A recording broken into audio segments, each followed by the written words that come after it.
Assalamualaikum warahmatullahi wabarakatuh.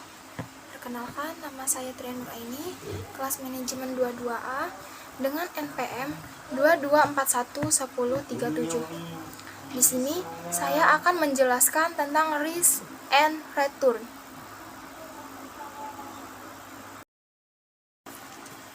Pengertian yang pertama, risk atau resiko dapat dikatakan sebagai suatu peluang terjadinya kerugian dalam hal investasi. Maka, kerugian yang didapat adalah kerugian uang. Resiko berarti suatu kemungkinan terjadinya hasil yang tidak diinginkan atau berlawanan dari yang diinginkan. Sedangkan tingkat pengembalian atau return adalah keuntungan yang akan didapat atau bisa diartikan sebagai kompensasi. Dalam hal investasi, maka kompensasi ini didapat dari adanya inflasi atau kenaikan harga-harga barang. Hubungan risk and return. Hubungan risk and return itu yang pertama bersifat linear atau searah. Yang kedua, semakin tinggi tingkat pengembalian, maka semakin tinggi pula resikonya. Jadi high risk, high return. Lalu yang ketiga, semakin besar aset yang kita tempatkan dalam keputusan investasi, maka semakin besar pula resiko yang timbul dari investasi tersebut. Lalu yang keempat, kondisi linear hanya mungkin terjadi pada pasar yang bersifat normal.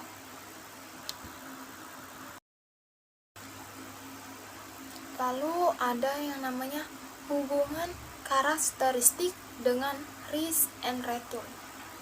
Yang pertama ada takut pada resiko atau risk avoider. Yang kedua, hati-hati pada resiko, yaitu risk indifference. Yang ketiga, suka pada resiko atau risk taker atau risk lover. Kita akan membahas yang pertama ya, yaitu takut pada resiko atau risk avoider. Karakteristik ini dimana sang decision maker sangat hati-hati terhadap keputusan yang diambil, bahkan ia cenderung begitu tinggi melakukan tindakan yang sifatnya menghindari resiko yang akan timbul jika keputusan yang dipilihnya diaplikasikan.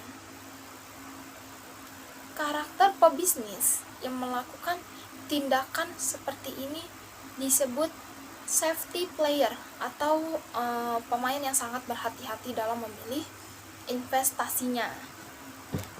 Lalu yang kedua, berhati-hati pada risiko atau risk indifference.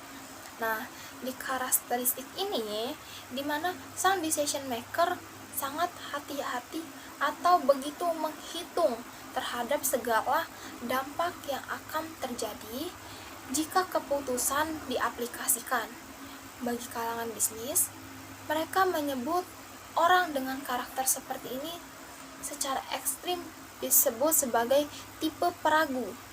Jadi kalau hati-hati pada resiko ini biasanya dia lebih teliti dalam melakukan investasinya. Jadi dia lebih memilih-milih terlebih dahulu apa dampak-dampaknya, apa kekurangan dan kelebihan pada investasi tersebut. Kalau takut kan itu benar-benar dia harus main aman, harus mencari yang menurut dia mempunyai peluang yang tinggi untuk mendapatkan keuntungan. Kalau di hati-hati ini dia cuma untuk memilih-milih saja, tapi dia tidak terlalu takut pada resikonya. Lalu yang terakhir nih, berbeda dari takut dan hati-hati, yang terakhir ini yaitu suka pada resiko atau risk taker atau risk lover. Karakter ini adalah tipe yang begitu suka pada resiko. Mereka terbiasa dengan spekulasi, dan itu pula yang membuat penganut karakteristik ini selalu saja ingin menjadi pemimpin dan cenderung tidak ingin menjadi pekerja. Mental risk seeker ini adalah mental yang dimiliki oleh pebisnis besar dan juga pimpinan besar. Karena suka pada risiko ini biasanya dia juga memiliki modal yang besar untuk ditanamkan. Karena modalnya besar dan dia berharapnya mendapatkan yang besar, makanya dia suka pada resikonya. Karena high risk high return. Jadi ketika kita melakukan resiko yang besar, maka kita dapat pengembalian yang sebesar juga. Nah, karakter ini yang paling mendominasi jika kita lihat dari kedekatan pada resiko dalam risk and return tersebut.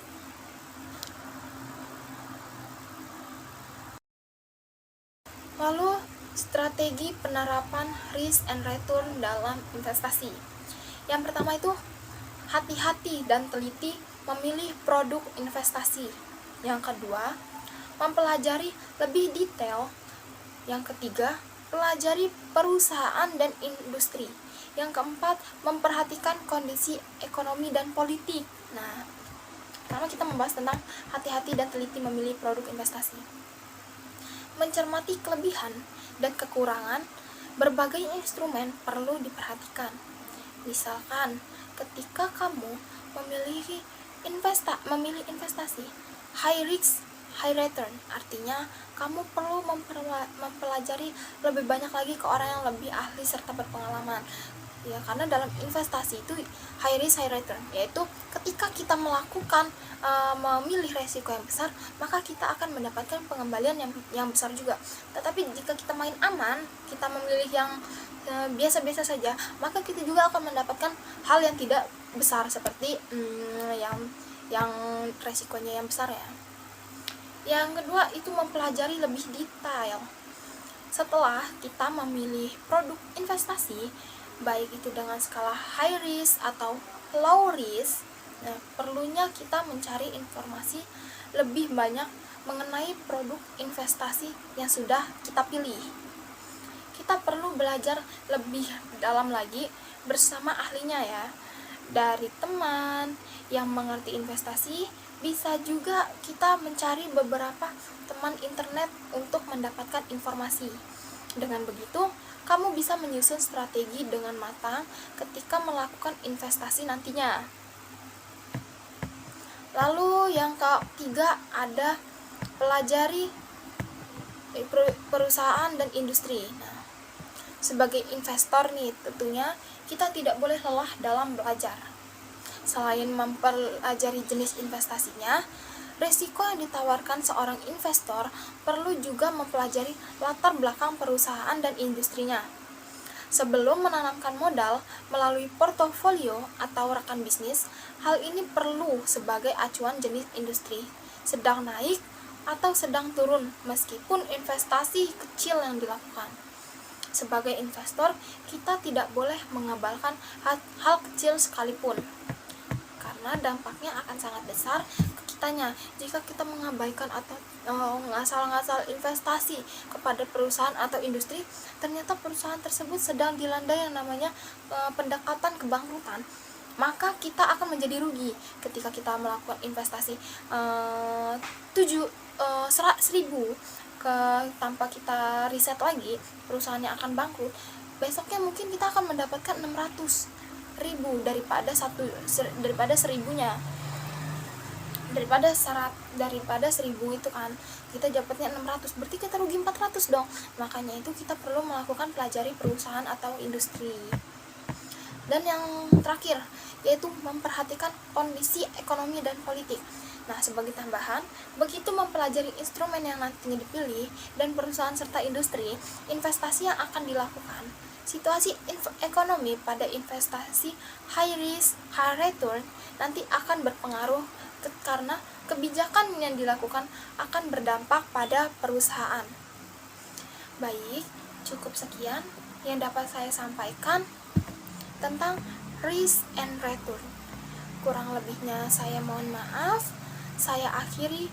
Wassalamualaikum warahmatullahi wabarakatuh.